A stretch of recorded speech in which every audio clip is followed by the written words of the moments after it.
Pimpinan Pusat Muhammadiyah menyampaikan terima kasih atas kehadiran teman-teman media dan semua partisipan atas undangan kami untuk menyampaikan hasil dari kajian Pimpinan Pusat Muhammadiyah bidang hukum dan kebijakan publik. Pimpinan Pusat Muhammadiyah yang ada di bidang tersebut, Ketua Majelis Hukumnya yaitu Dr. Tresno Raharjo sudah ada di tempat yang lain, dan Dr. Yono, Ketua Lembaga Hikmah dan Kebijakan Publik juga sudah hadir di tempat yang lain. Di samping jajaran pimpinan Pusat Muhammadiyah, Majelis Hukum dan HAM dan LHKP yang lain, yang masing-masing di tempat sendiri-sendiri. Baiklah, dengan mengucapkan Bismillahirrahmanirrahim, Pimpinan Pusat Muhammadiyah bidang hukum ingin meminta perhatian dari teman-teman media untuk menyampaikan apa yang urgen dari kami terkait dengan insiden atau peristiwa yang terjadi yang melibatkan dua unsur, yaitu unsur oknum kepolisian atau jajarannya dan juga dari Front Pembela Islam yang terjadi beberapa hari yang lalu, atau tepatnya di Cikampek belum lama ini. Sebagai pengantar, saya ingin menyampaikan poin-poin pokok yang nanti poin-poin terincinya sudah kami siapkan dan akan dibacakan, akan disampaikan oleh Ketua Majelis Hukum dan Hak Asasi Manusia. Teman-teman wartawan dan partisipan yang dirahmati Allah, pertama-tama Pimpinan Pusat Muhammadiyah tentu berduka yang mendalam terhadap tewasnya atau wafatnya 6 anggota Front Pembela Islam. Mudah-mudahan arwahnya diterima di sisi Allah Subhanahu wa Ta'ala dan keluarganya diberi kesabaran dan ketabahan. Kemudian selain itu, Pimpinan Pusat Muhammadiyah bidang hukum dan HAM menyampaikan pandangannya sebagai berikut. Sebagai salah satu elemen masyarakat sipil atau yang sering saya sebut civil society organization, Muhammadiyah tentu sejak awal berdirinya sampai sekarang itu selalu mengikuti perkembangan-perkembangan yang terdapat dalam relasi hubungan antara negara dengan masyarakat. Itu semata-mata sebagai tanggung jawab moralitas keagamaan dan sekaligus moralitas kebangsaan yang integratif, yang itu menjadi ciri dari gerakan Muhammadiyah. Pandangan yang integratif itu membuat kami tidak bisa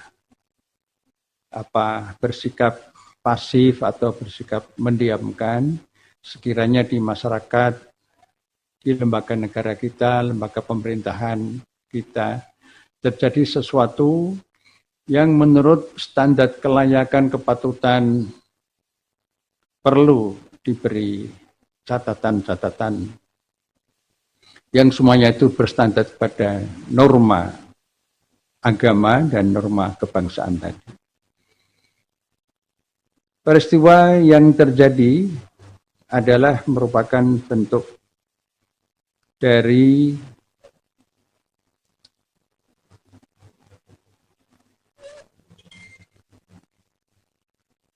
hadirnya kekerasan yang berkali-kali di negeri ini.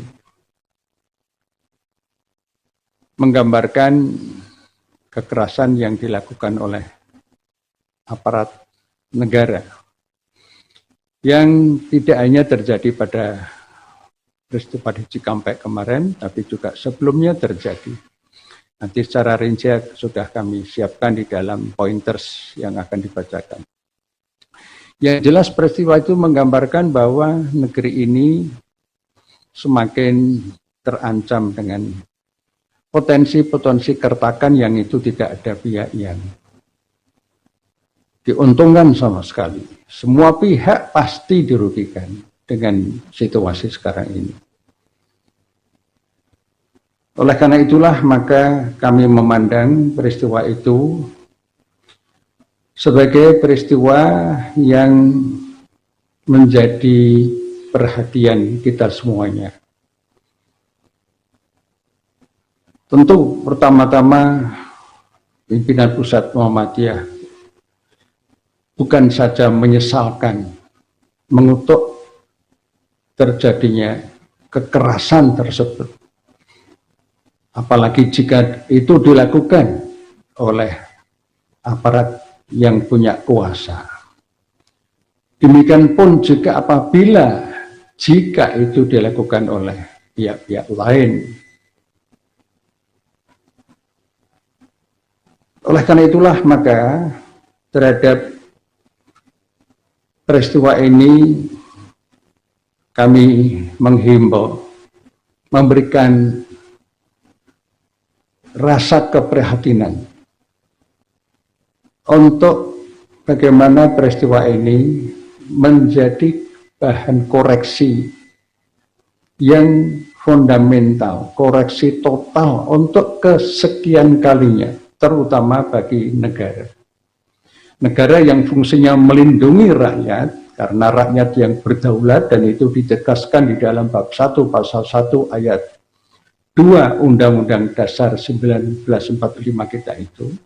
Apalah artinya rakyat berdaulat jika keselamatan jiwanya, keamanannya tidak terjamin. Pimpinan pusat selama ini juga melakukan fungsi advokasi terhadap pelanggaran-pelanggaran hukum dan hak asasi manusia yang dilakukan oleh aparat.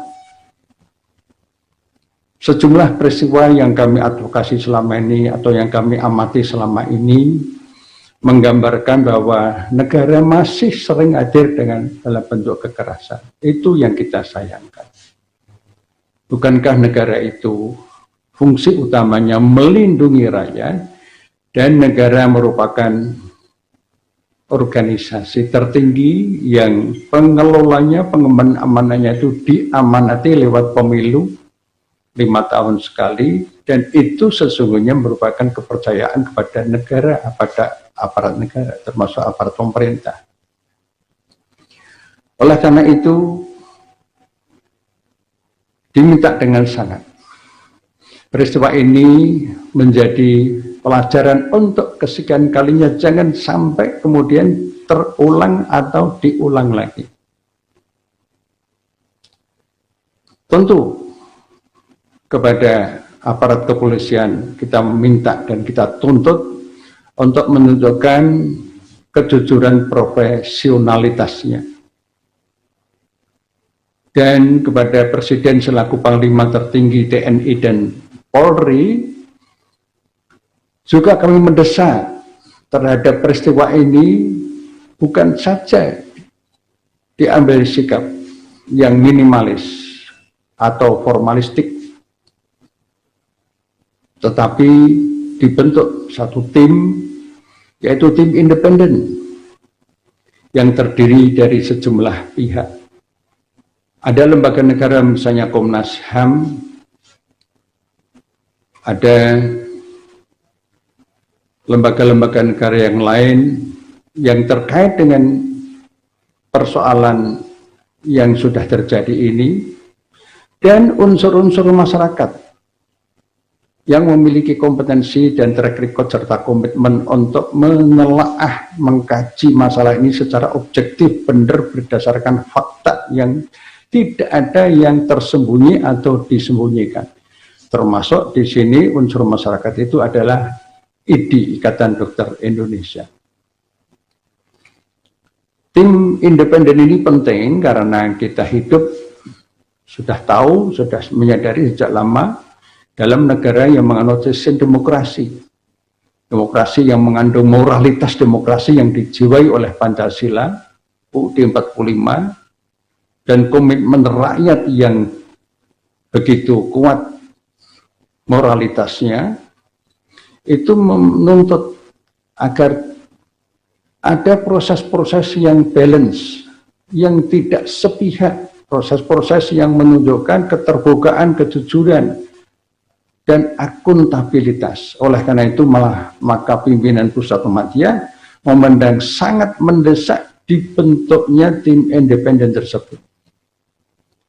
Yang terakhir, sebelum saya sampaikan kepada Dr. Tresno Raharjo dan yang lain-lain, hendaknya peristiwa ini satu sisi perlu diusut secara tuntas, secara bernas, terbuka. Tetapi sisi lain, kami memandang bahwa jangan sampai perkara ini kemudian menutup kesadaran kita bersama bahwa ada agenda lain, yaitu agenda yang lain itu apa? Agenda yang lain adalah potensi terjadinya kejahatan dalam bentuk lain, yaitu kejahatan korupsi, yang akhir-akhir ini semakin terstruktur, sistematik, dan masif, semakin menggurita. Pandemik tidak hanya pandemik COVID-19, tapi juga pandemik korupsi.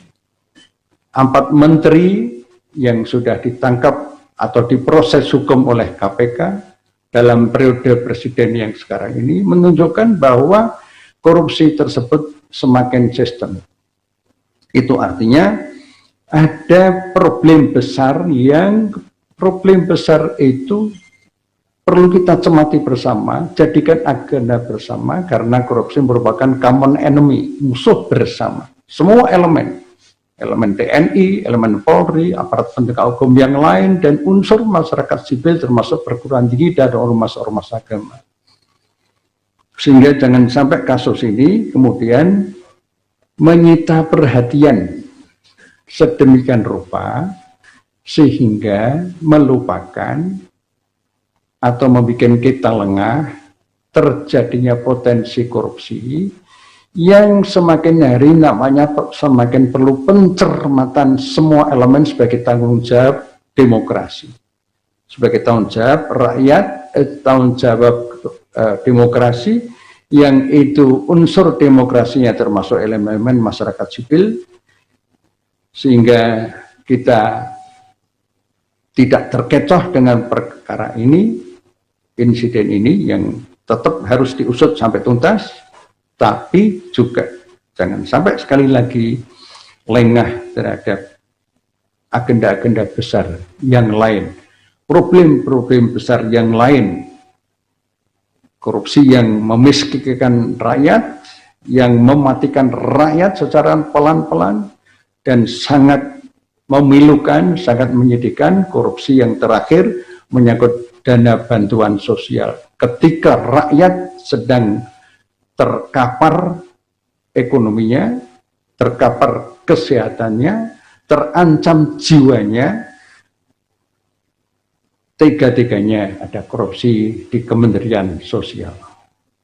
Itu sebuah gambaran yang penting menjadi pencermatan semua elemen-elemen masyarakat sipil, sehingga kesimpulannya pimpinan Pusat Muhammadiyah mendesak, menuntut Presiden Republik Indonesia Bapak Insinyur Joko Widodo untuk membentuk tim independen sebagaimana nanti akan disampaikan secara terperinci dalam pernyataan pers secara tertulis.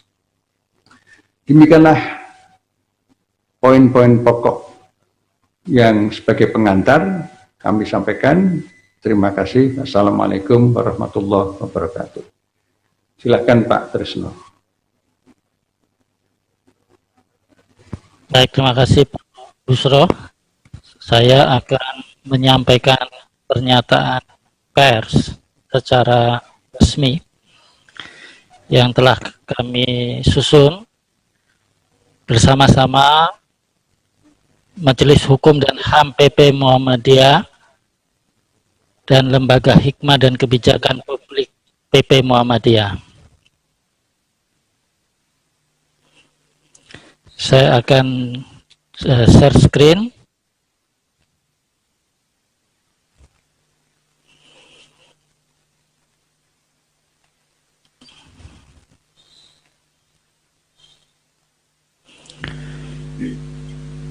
Pernyataan pers pimpinan Pusat Muhammadiyah bidang hukum dan HAM dan kebijakan publik 8 Desember 2020.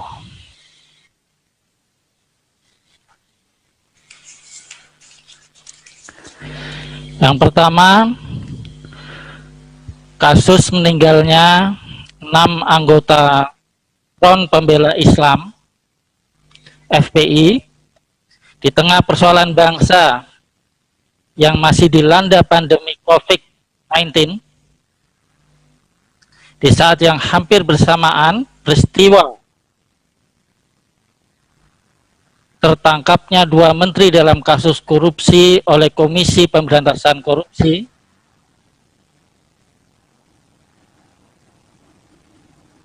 serta penyelesaian aturan pelaksana Undang-Undang Cipta Kerja yang masih berjalan dan berpotensi koruptif apabila tidak disusun dengan benar. Juga akan dilaksanakannya pemilihan umum kepala daerah secara serentak di beberapa wilayah di Indonesia yang pelaksanaannya terasa pincang di sana sini terkait protokol kesehatan, menjadikan catatan penegakan hukum di negara ini terasa kelam. Karenanya saat ini perlu disikapi secara sungguh-sungguh oleh para pengemban kepentingan, khususnya para penegak hukum, guna menjaga pola penanganan perkara yang menghindari khususnya penggunaan kekerasan senjata api yang hanya sebagai upaya terakhir secara terukur, sesuai SOP dan tepat sasaran sebagaimana hukum yang berlaku.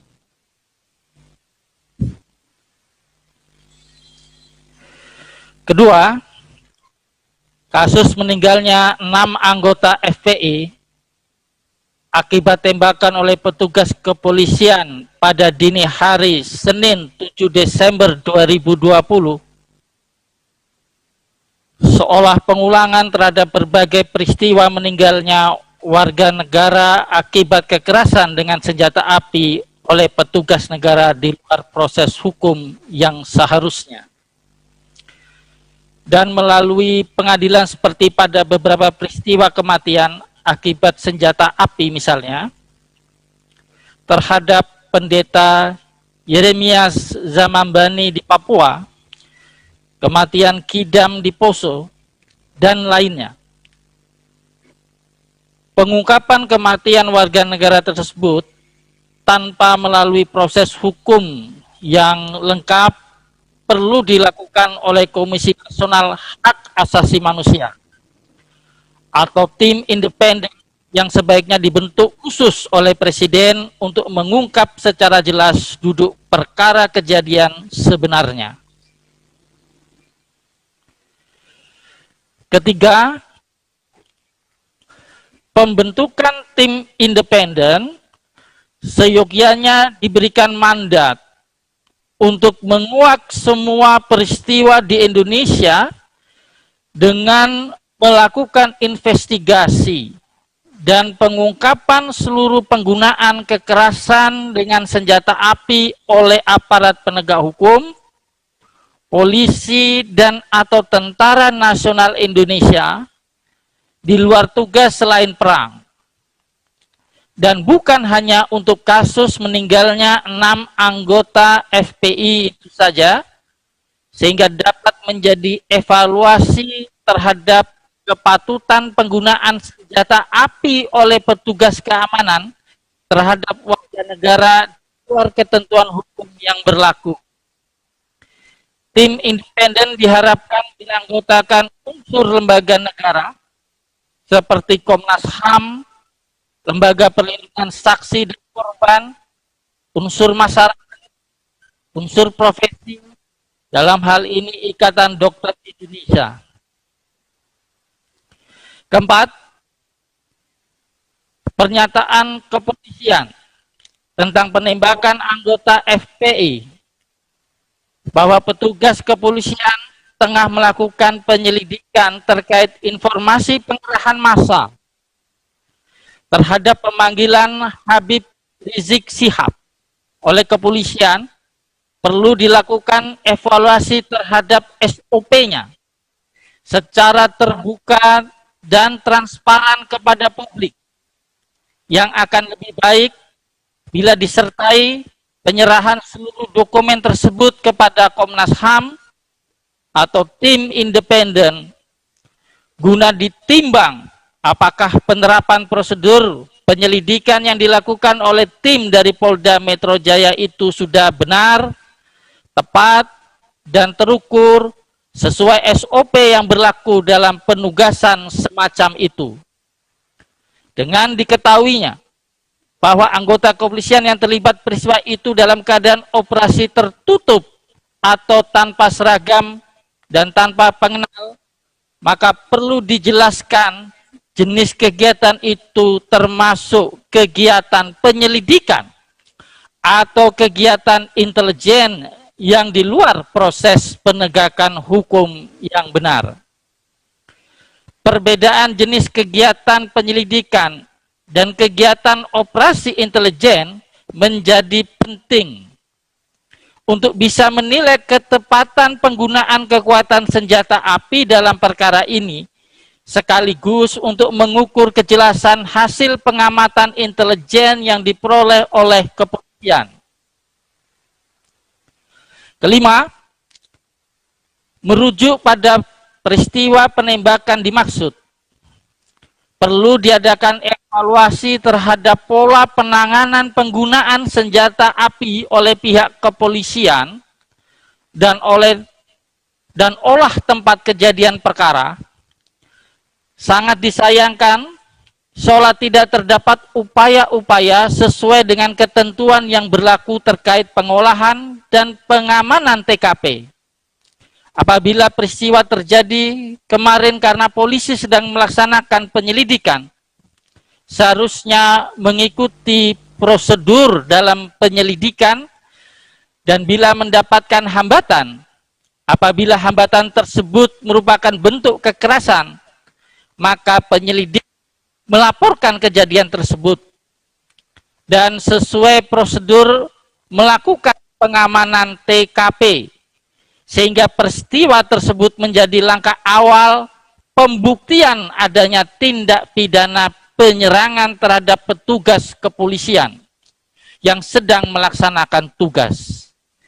Peristiwa ini telah mengabaikan prinsip penanganan perkara, sehingga diperlukan pemeriksaan terhadap 6 petugas kepolisian yang melakukan penyelidikan beserta atasan yang bertanggung jawab.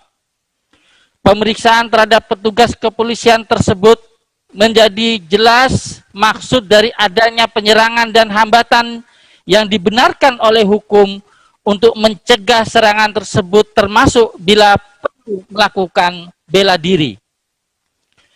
Penjelasan Kapolda Metro Jaya melalui media atas peristiwa itu menunjukkan sikap defensif dan sepihak dari kepolisian yang mirip dan merupakan pengulangan terhadap berbagai peristiwa penembakan oleh pihak kepolisian terhadap pelaku yang dituduh sebagai pelaku tindak pidana di masa lalu.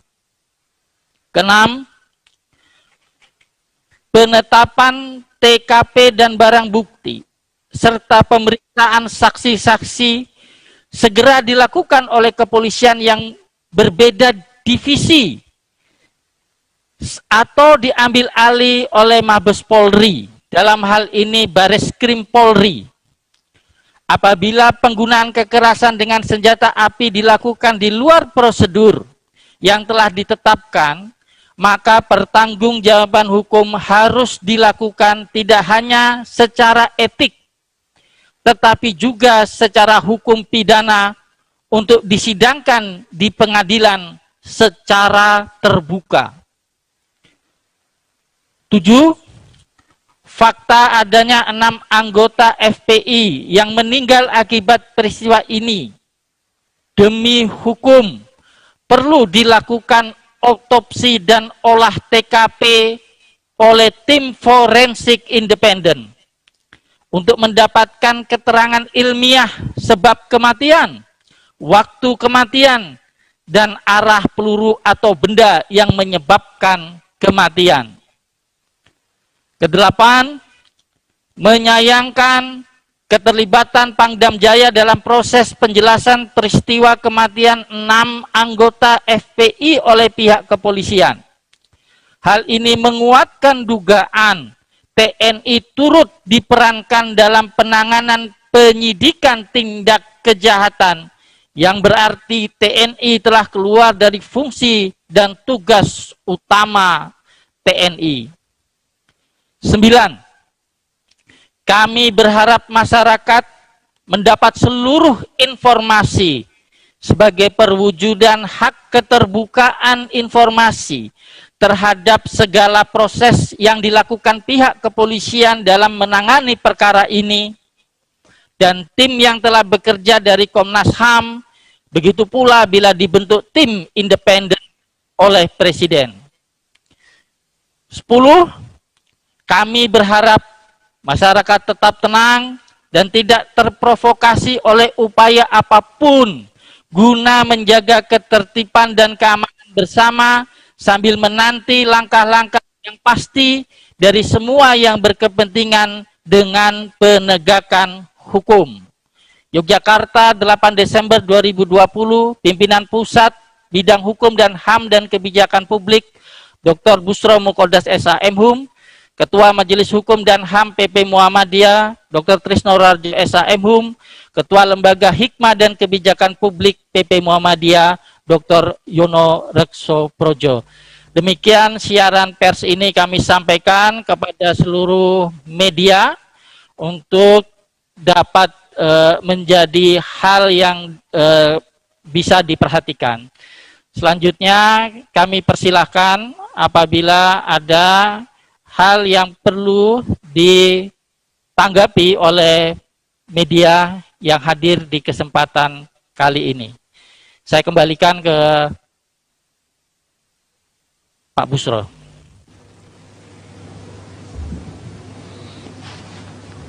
Terima kasih Pak Trisno Raharjo dan kepada teman-teman media yang ingin menyampaikan beberapa hal yang sekiranya perlu, diharapkan bisa langsung ke Pak Trisno Raharjo selaku Ketua Majelis Hukum dan HAM. Dipersilakan.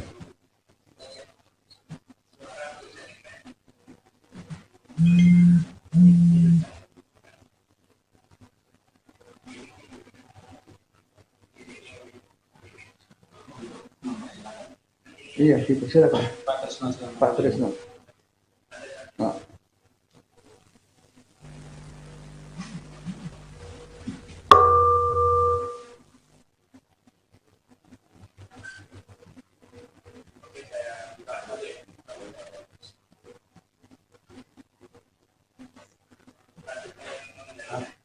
Iya, iya.